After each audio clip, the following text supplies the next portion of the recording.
સુરત શહેરમાં હૃદયદ્રાવક ઘટના સામે આવી, જેમાં એક પાટીદાર યુવાન હીરા દલાલે દેવાના ભારથી કંટાળીને આપઘાત કરી લીધો હોવાનું જાણવા મળ્યું છે. ઘટનાને લઈ સમગ્ર વિસ્તારમાં શોકની લાગણી ફેલાઈ ગઈ છે. મળતી માહિતી મુજબ યુવક પર હીરા દલાલીના વ્યવસાયમાં અંદાજે 50 લાખ રૂપિયાનું દેવું થઈ ગયું હતું. ખાસ કરીને દિવાળી પહેલા થયેલા નુકસાનને કારણે ભારે આર્થિક તંગીમાં મુકાયો હતો.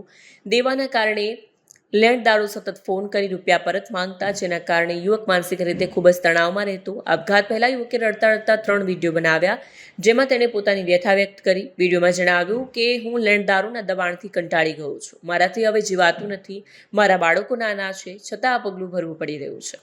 આખરે લેણદારોને સંતોષકારક જવાબ આપી શકતા ન હોવાથી યુવકે પોતાની ઓફિસમાં ઝેર પી લીધું. ઘટનાની જાણ થતાં તાત્કાલિક સારવાર માટે ખસેડાયા, પરંતુ ડોક્ટરે તેમને મૃત જાહેર કર્યા.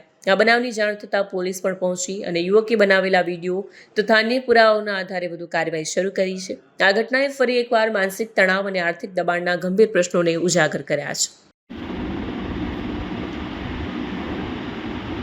હું હવે લેણાવાળાથી કંટાળી ગયો છું. હું મારી જાતે આપઘાત કરું છું.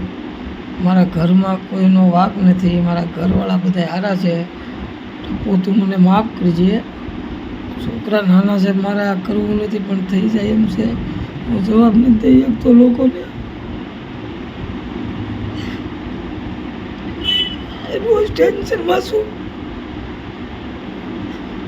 મારાથી જીવાતું નથી. એટલે મને માફ કરજે. મારા ઘરવાળા બધા હારા છે, એનો કોઈનો વાંક જ નથી. હું મારી જાતે કરું છું, કારણ કે મારાથી જવાબ નથી દેવાતો.